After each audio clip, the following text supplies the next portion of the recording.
Welcome to Anbu maths. Simple interest shortcut tricks நம்ம பார்த்துட்டு இருக்கோம். அதில் அடுத்து நம்ம பார்க்க போகிறது இன்ஸ்டால்மெண்ட் பேஸ்டு சம்ஸ். நிறைய பேர் கேட்டிருந்தாங்க, சார் ஃபார்முலா இல்லாமல் இன்ஸ்டால்மெண்ட் சம்மை எப்படி ஷார்ட்டாக போடுறது அப்படின்னு. அதுக்கான ட்ரிக்கை தான் இந்த வீடியோவில் நம்ம பார்க்க போகிறோம். வாங்க வீடியோக்குள்ளே போகலாம். ஃபஸ்ட்டு நான் ஷார்ட்கட்டில் ஒரு சம்மை சால்வ் பண்ணி காமிச்சிடுறேன். அதுக்கப்புறம் நம்ம கான்செப்ட், அதுக்கப்புறம் அந்த ஷார்ட்கட் எப்படி வந்ததுன்னு பார்க்கலாம். இந்த சம்மை பாருங்கள். இந்த சம்மில் என்ன சொல்கிறாங்கன்னா, இயர்லி 300 ருபீஸ் தராங்களாம். அது மாதிரி எத்தனை வருஷம் தராங்க? 5 வருஷம் தராங்க. At the rate of interest எவ்வளோ? 10% பெர் ஆனம் சிம்பிள் இன்ட்ரெஸ்ட்டில். அப்போ 5 வருஷம் கழிச்சு அவருக்கு எவ்வளோ காசு கிடைக்கும் அப்படின்னு கேட்குறாங்க. ஒருத்தர்கிட்ட நான் என்ன பண்ணுறேன்னா, வருஷம் 300 ரூபாயை கொடுக்குறேன். 5 வருஷம் கழிச்சு வித் இன்ட்ரெஸ்ட்டோட அவர் எனக்கு திருப்பி தரணும். சரியா? இப்போ பாருங்கள், ஃபஸ்ட்டு ரேட் ஆஃப் இன்ட்ரெஸ்ட்டை கண்டுபிடிக்கணும். இதில் ஷார்ட்கட் என்னென்னா, இங்கே எத்தனை வருஷம் இருக்குது? 5 வருஷம் இருக்குது. அதுலேருந்து ஒன்றை மைனஸ் பண்ணிடுங்க. என்னது? 4/2 இன்ட்டு 10%. ஓகேவா? கேன்சல் பண்ண என்ன வருது? 5. 20%. ஓகேவா? 20% ஃப்ராக்ஷன் வேல்யூ என்ன? 1/5.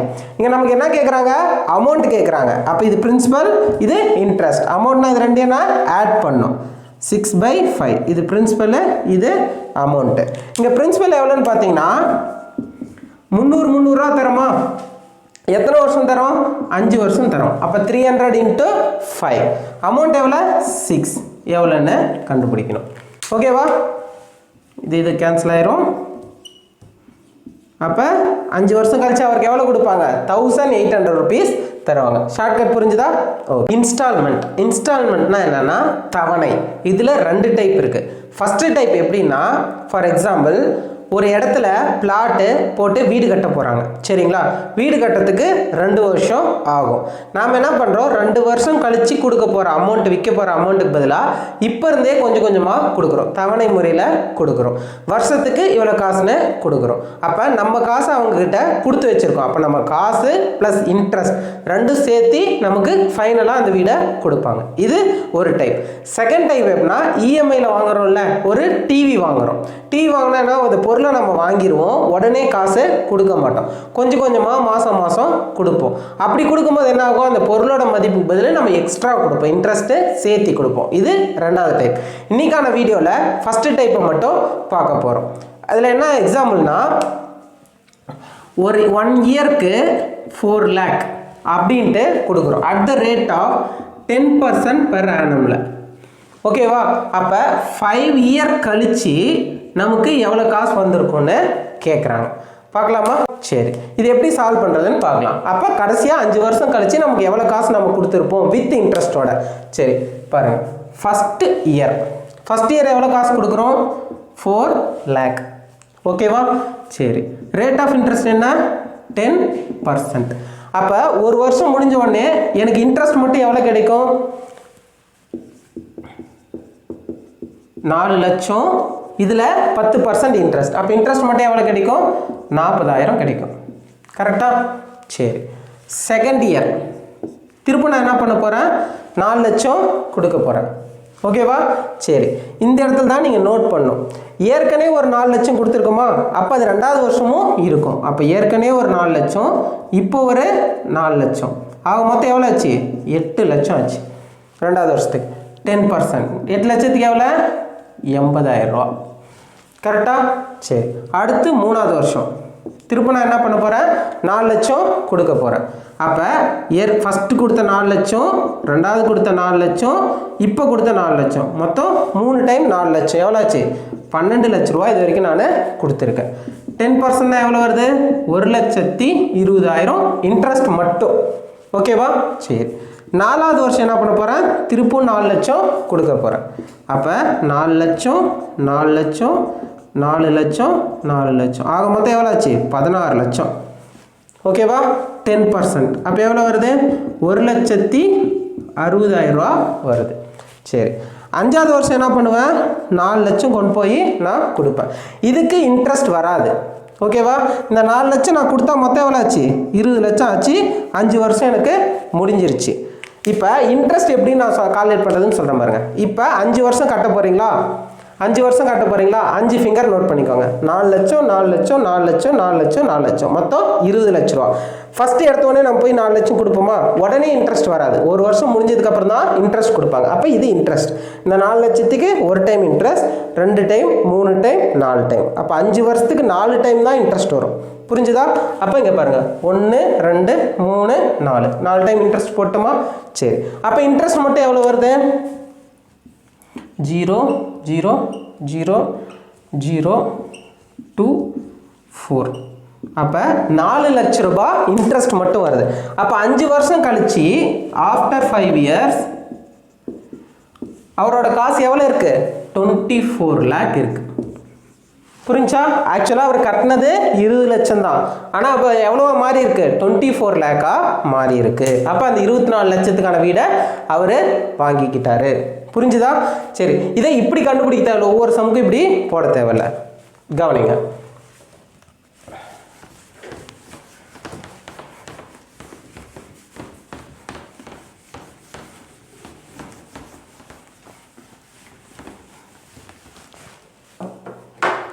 மொத்தமாக அவர் எவ்வளோ கட்டியிருக்காரு 20 lakh ப்ளஸ் ஓகேவா ஃபஸ்ட்டு ஒரு 4 lakh 10% ரேட் ஆஃப் இன்ட்ரெஸ்ட் ஓகேவா நெக்ஸ்ட் இயரில் எவ்வளோ 8 lakh 10% ரேட் ஆஃப் இன்ட்ரெஸ்ட் ஓகேவா நெக்ஸ்ட்டு 12 lakhக்கு 10% ரேட் ஆஃப் இன்ட்ரெஸ்ட் நெக்ஸ்ட்டு 16 lakhக்கு 10% ரேட் ஆஃப் இன்ட்ரெஸ்ட் புரிஞ்சா இது அவர் பிரின்சிபல் அமௌண்ட் கட்டினது இது இன்ட்ரெஸ்ட் ஓகேவா சரி 20 lakh அப்படியே வச்சுக்கிட்டேன் இதில் பாருங்கள் 10/100 காமனாக இருக்கா வெளியே எடுத்துட்டேன் 4 lakh 8 lakh 12 lakh 16 lakh கரெக்டா சரி 0 0 கேன்சல் ப்ளஸ் இதில் பாருங்கள் 4 lakh நான் காமனாக வெளியே எடுக்கிறேன்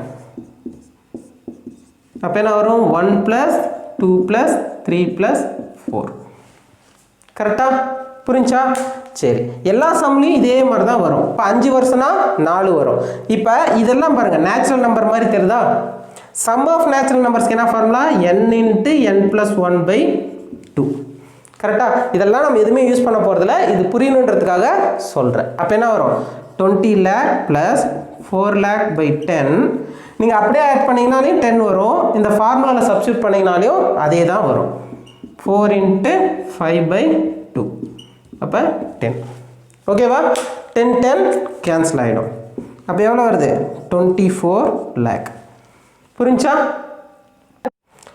முன்ன போட்ட மாதிரியும் நம்ம சால்வ் பண்ண போகிறதில்ல கவனிங்க 4 lakh எத்தனை வருஷம் தரும் 5 years அட் என்னது 10% per annum ஓகேவா சரி இப்போ 5 வருஷம் தரமா ஆனால் இன்ட்ரெஸ்ட் என்ன 4 வருஷத்துக்கு தான் நமக்கு கிடைக்கும் 4 / 2 ஓகேவா அங்கே என்ன வரும் n × n + 1 / 2 தான் நம்ம ஃபார்முலா பார்த்தோம் சரியா அப்போ 4/2 கவனிங்க இன்ட்டு n + 1 என்ன 5 ஓகேவா சரி 5 வருஷத்துக்கு தனித்தனியாக தானே இன்ட்ரெஸ்ட் தரும் ஆனால் மொத்தமாக சேர்க்கும் போது என்ன வரும் அப்போ / 5 அப்போ இந்த 5 கேன்சல் ஆகிடும் இதுவும் கேன்சல் ஆகிடும் அப்போ 2 இன்ட்டு எத்தனை பர்சன்ட்டு 10% அப்போ இந்த இடத்துல என்ன வருது 20% அப்போ ரேட் ஆஃப் இன்ட்ரெஸ்ட் மட்டும் எவ்வளோன்னு பார்த்தீங்கன்னா 20% ஃப்ராக்ஷன் வேல்யூவில் 1/5 இது பிரின்சிபல் இது இன்ட்ரெஸ்ட்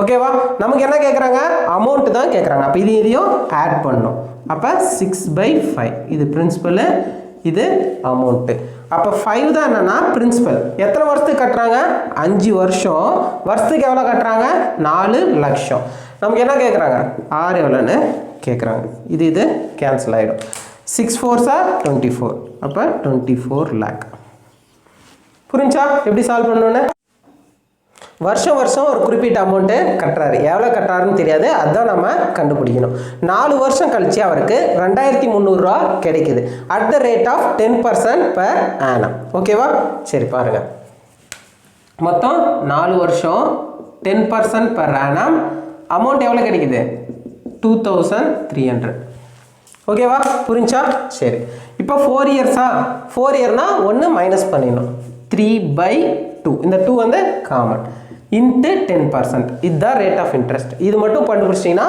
போதும் கேன்சல் பண்ண என்ன 5. அப்போ 15% தான் ரேட் ஆஃப் இன்ட்ரெஸ்ட். சரி, 15% ஃப்ராக்ஷன் வேல்யூ என்ன 3/20. ஓகேவா? இது வந்து பிரின்சிபல், இது இன்ட்ரெஸ்ட். நமக்கு அமௌண்ட் தான் கொடுத்துருக்காங்க. அப்போ ஆட் பண்ணும் 23/20. இது பிரின்சிபல், இது அமௌண்ட். ஓகேவா? 23 தான் 2300. ஓகேவா? 20 வந்து பிரின்சிபலா? சரி, எத்தனை வருஷம் கட்டுறாரு? 4 வருஷம் கட்டுறாரு. வருஷம் எவ்வளோ கட்டுறாருன்னு தெரியாது. இந்த எக்ஸ் தான் நம்ம கண்டுபிடிக்கணும். புரிஞ்சா? இங்கே மொத்தமாக நீங்கள் போட்டுறக்கூடாது, எக்ஸ் மட்டும் போடக்கூடாது. அவங்க வருஷம் எவ்வளோ கட்டுறாருன்னு கேட்குறாங்க. பாருங்கள், 105. அப்போ வருஷம் எவ்வளோ கட்டுறாரு? 500 rupees கட்டுறாரு. புரிஞ்சா? சரி, இப்போ உங்களுக்கு டவுட் வரும், இந்த இடத்துல ஃப்ராக்ஷன் வேல்யூ கண்டுபிடிக்க முடியாத மாதிரி வந்ததுன்னா எப்படிங்க சார் போகிறது? பாருங்கள், 15%னா 3/20 போட்டேன். ஃபார் எக்ஸாம்பிள் 7.5 அந்த மாதிரிலாம் வந்துச்சுன்னா எப்படி போகிறதுனா, இங்கே பாருங்கள், இந்த சம்கே சொல்கிறேன். இப்போ 15% வந்துருச்சா? இது ரேட் ஆஃப் இன்ட்ரெஸ்ட். அப்போ இன்ட்ரெஸ்ட் மட்டும் எவ்வளோ? 15%. எப்பவுமே பிரின்சிபல் எவ்வளோ? 100%. அப்போ அமௌண்ட் என்ன? இது ரெண்டையும் ஆட் பண்ணும், 115%.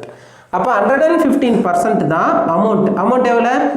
2300. இங்கே பிரின்சிபல் எவ்வளோ? 100%. 100% எவ்வளோ? 4 × x. புரிஞ்சா எப்படின்ட்டு? இப்போ இதை கேன்சல் பண்ணும். ஓகேவா? அப்போ x = 500. அப்போ இயர்லி அவர் 500 rupees கட்டிட்டு வந்தால் 4 வருஷம் கழிச்சு அவருக்கு 2300 கிடைக்கும். வருஷம் 150 rupees பே பண்ணுறாரு. 5 வருஷம் கழிச்சு at the rate of 10% per annum இருக்கும்போது எவ்வளோ கிடைக்கும் அப்படின்னு கேட்குறாங்க. பாருங்கள், வருஷம் எவ்வளோ கட்டுறாரு? 150 rupees கட்டுறாரு. ஓகேவா? அட் த ரேட் ஆஃப் என்ன? 10% per annum. எத்தனை வருஷம் கட்டுறாரு? 5 years கட்டுறாரு. ஓகேவா? சரி, என்ன பண்ணும்? 5 yearsனா ஒன்று மைனஸ் பண்ணிடணும். 4/2 × 10%. இதுதான் ரேட் ஆஃப் இன்ட்ரெஸ்ட். அப்போ 20% தான் என்னது? Rate of interest. 20% fraction value என்ன? 1/5. இது பிரின்சிபல், இது இன்ட்ரெஸ்ட். நமக்கு அமௌண்ட் தான் வேணும். அப்போ இங்கே 6. இது பிரின்சிபல், இது அமௌண்ட். கரெக்டா? சரி, 5 தான் பிரின்சிபல். கரெக்டா? வருஷம் எவ்வளோ கட்டுறாரு? 150 rupees. எத்தனை வருஷம் கட்டுறாரு? 5 வருஷம் கட்டுறாரு. அமௌண்ட் எவ்வளோ? 6. 6 எவ்வளோன்னு கண்டுபிடிக்கணும். ஓகேவா? சரி, 5 கேன்சல் ஆயிரும். 150 × 6 எவ்வளோ வரும்? 900. அப்போ மொத்தமாக அவருக்கு எவ்வளோ அமௌண்ட் கிடைக்கும்னா 900 rupees கிடைக்கும். புரிஞ்சா? சரி, இதை வந்து நீங்கள் இப்படியும் போடலாம். இப்போ ஃப்ராக்ஷன் இல்லாமல் போடுறோமா? 20% என்னது? இன்ட்ரெஸ்ட். பிரின்சிபல் எப்பயுமே எவ்வளோ? 100%. அப்போ ரெண்டையும் சேர்த்துனா 120% தான் அமௌண்ட் நமக்கு தெரியாதா? ஏன்னு வச்சுக்கோங்க. 100% என்னது? பிரின்சிபலா? பிரின்சிபல் எவ்வளோ? 150 rupees. எத்தனை வருஷம்? 5 வருஷத்துக்கு கட்டுறாரு. அப்போ அமௌண்ட் எவ்வளோ வருது? 900 rupees. புரிஞ்சா? உங்களுக்கு ஃப்ராக்ஷன் வேல்யூ தெரிஞ்சுன்னா எப்படி போட்டுருங்க, தெரிலனா இந்த மாதிரி போடுங்க. 6 months ஒன்ஸு குறிப்பிட்ட அமௌண்ட்டை நான் கட்டுறேன். சரியா? அந்த மாதிரி 2 வருஷத்துக்கு நான் கட்டுறேன். At the rate of 25% per annum. 2 வருஷம் கட்டினதுக்கு அப்புறம் எனக்கு 475 ரூபா கிடைக்குது. அப்போ 6 மாதம் ஒன்ஸ் எவ்வளோ அமௌண்ட் கட்டினேன்னு கேட்குறாங்க. பாருங்கள், அமௌண்ட் எனக்கு மொத்தமாக எவ்வளோ கிடைக்குதுன்னா 475 ரூபா கிடைக்குது. ஓகேவா? சரி, 25% per annum rate of interest. ஓகேவா? 6 months ஒன்ஸு நான் பே பண்ணுறேன். அந்த மாதிரி எத்தனை வருஷத்துக்கு பே பண்ணுறேன்? 2 yearsக்கு பே பண்ணுறேன். அப்போ என்னோட வேல்யூ என்ன? 6 மாதத்துக்கு ஒரு டைம்னா என்னோட வேல்யூ என்ன ஆயிரும்? 4. ரேட் ஆஃப் இன்ட்ரெஸ்ட் என்னது? Per annum. 6 months ஒன்ஸ் தான் கட்ட போகிறோம். அப்போ ரேட் ஆஃப் இன்ட்ரெஸ்ட் என்ன ஆயிரும்? 12.5% per annum. ஓகேவா? சரி, இப்போ என்ன பண்ணும்? இதுலேருந்து ஒன்றை கழிச்சிடணும். 4ல் 1 போனால் 3/2 × 12.5%. இதுதான் என்னது? Rate of interest. கேன்சல் பண்ணால் வரும் 6.25%. 6.25% ஃப்ராக்ஷன் எழுதுனா என்ன வரும்? 1/16. அப்போ என்ன வரும்? 3/16. இது பிரின்சிபல், இது இன்ட்ரெஸ்ட். நமக்கு அமௌண்ட் தான் வேணும். அப்போ இங்கே என்ன ஆயிரும்? 19 தான் எவ்வளோ அமௌண்ட் இங்கே கொடுத்துட்டாங்களா? 475. நமக்கு 16. எத்தனை வருஷம் வருது? என்னோட வேல்யூ என்ன? 4. 6 மாதத்துக்கு ஒன்ஸு எவ்வளோ கட்டினாங்கன்னு தெரியாது. புரிஞ்சா? சரி, கேன்சல் பண்ணால் 4. இங்கே பாருங்கள் 19 இருக்குது. 19ன்றது என்னது? Prime number. அப்போ ப்ரைம் நம்பரில் தான் டைரெக்டாக கேன்சல் பண்ணணும். இப்போ என்ன வரும்? 19 × 3 போடுங்க, 57. அதிகமாக வருது. 19 × 2 போட்டால் 38. அப்போ 2 டைம்ஸ் ரிமைண்டர் என்ன வரும்? 9. அப்போ 19 × 5 போட்டால் 95. அப்போ என்ன வருது? 25. இப்போ 25 × 4 என்ன? 100. அப்போ 6 மாதத்துக்கு ஒன்ஸு அவரை 100 ருபீஸாக கட்டினார்னா 2 வருஷம் கழிச்சு அவருக்கு 475 ரூபா கிடைக்கும். புரிஞ்சா? வருஷம் வருஷம் எவ்வளோ அமௌண்ட் கட்டுறாருன்னு தெரியாது. At the rate of 12% per annum. அந்த மாதிரி 6 வருஷத்துக்கு அவர் கட்டுறாரு. 6 வருஷம் கட்டி முடிச்ச உடனே அவருக்கு அமௌண்ட்டு 1170 ருபீஸ் கிடைக்குது. அப்போ வருஷம் வருஷம் எவ்வளோ அமௌண்ட் கட்டினாங்கன்னு கேட்குறாங்க. இந்த சம்மை நீங்களே சால்வ் பண்ணுங்கள். நான் சொல்லி தந்த ஷார்ட்கட் வச்சு ஆன்சரை வந்து கமெண்ட்டில் சொல்லுங்கள். நான் கரெக்டான ஆன்சரை பின் பண்ணுறேன். ஓகேவா? ஷார்ட்கட் ட்ரிக்ஸ் எல்லாம் உங்களுக்கு பிடிச்சிருந்தா லைக் பண்ணுங்க, கமெண்ட் பண்ணுங்க, யாருக்கு யூஸ்ஃபுல்லாக இருக்குமோ அவங்களுக்கு ஷேர் பண்ணுங்க, மறக்காம சப்ஸ்கிரைப் பண்ணிடுங்க.